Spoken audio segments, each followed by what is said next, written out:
Hi there, I'm Charles Oxreader, a solution engineer at Parasoft, and I'm here to take you through a quick tutorial on how to use C, C++ Test Standard Edition on the command line on Linux. For my setup, I have a simple project here called Timer, which has some basic C files and some header files, along with configurations to work in various types of IDEs or build systems. And then I have my installation, which I have located here.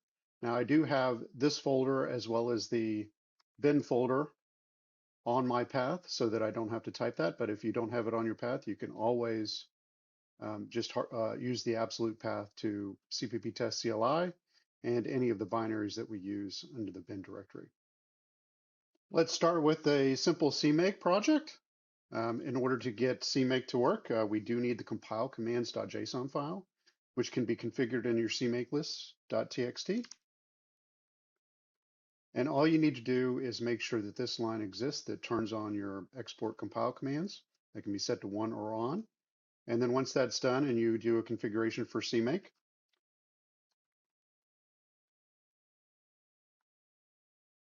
and we'll configure it so that everything is located in the .build folder. And once I do that, I should get my compile commands.json file in that location. That is going to be the input to our tool to run static analysis. Okay, I have my compile commands.json. Let's run static analysis. I have my command line utility, CPP test CLI, on my path already, so I don't need to use the absolute path. We're going to use MISRA C 2025. On this machine, I'm using GCC 14, so we'll tell it what compiler I'm using the 64-bit version. I'm going to pass it the module flag that just says that everything under this folder and below is going to be treated as one grouping or module for this project. And then finally, I'm going to pass in an input of the compile commands.json file that we just generated. And with this, I can run static analysis. And as you can see, we had 209 violations.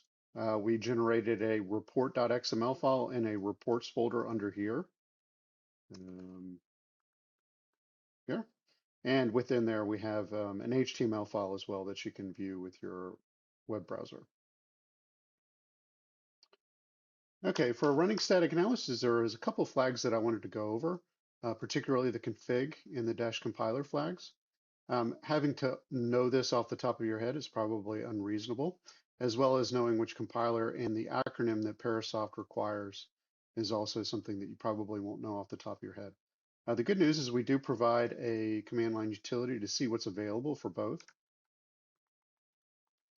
And this is going to list all of the test configurations that are built in, as well as that are locally that you've created that are custom. And that also includes some that we have on our DTP server that would be available to you if you are connected to DTP. So the built-in test configurations, like the one that I ran here, are located with the installation. If you have any custom ones, it'll be pre-printed with user instead of built-in. And then if you have something on DTP, it will look something like this.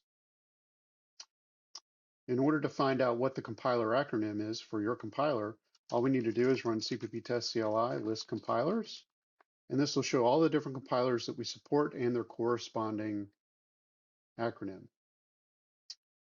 And so if I scroll up here, you can see that I was using the GCC 1464, which matches the compiler that I'm using. So if I were to run GCC-version, you can see I'm using GCC 14. If you run into a situation where you have something that's similar but not exact, you can always try using the one that's closest to it, and often that will get you by. Okay, let's run static analysis with Bazel. Using Bazel does require a little bit of configuration. There will be a link in the description that takes you to the documentation on how to configure or integrate us into your Bazel build process. Once that's done, we need to generate a BDF file. So this is very similar to the compile commands.json file, except it's Parasoft proprietary. And so let me go ahead and paste that command.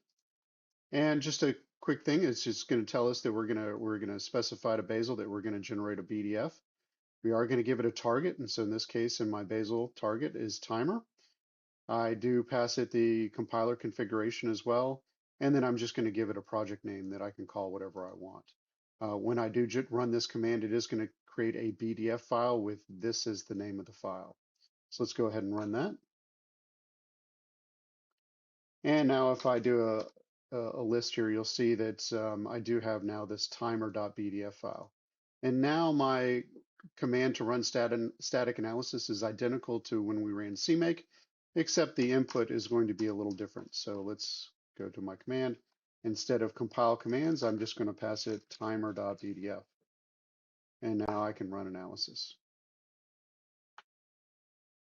And as expected, I still have the same 209 violations. And I get a report.html as well as an XML in the report. All right, and finally, we're going to do a make project. This doesn't have to be make. It can be a script. It can be anything else. It doesn't have to be make. And all we're going to do is we're going to trace your build process and then run analysis immediately all in one command line. Behind the scenes, this is just going to create a BDF file just like we did with Bazel. But it's going to take that BDF and immediately feed that in as an input to run analysis in one command. And so let's see what that looks like. So this is a make project, so let me make clean. That cleans out everything. And instead of the inputs, I'm just going to say trace and then do make clean all. And so this is going to build it, and we're going to watch the build process. We're going to generate a BDF that has all of the information that we need in order to run analysis, which just contains the source files. And then we'll run analysis. And so this should look identical to CMake and Bazel, and as expected, we have the same 209 violations, but this was a make project. Okay, that concludes the tutorial on how to use the command line with C++ Test Standard Edition. This is great if you are a command line warrior or if you're using pipelines and you need to integrate our tools into your pipeline. Check the description for all of the links to the various pieces of documentation to help you with integration of your pipelines, integrating with Bazel, CMake, Make, etc. It's all there. Thank you and have a great day.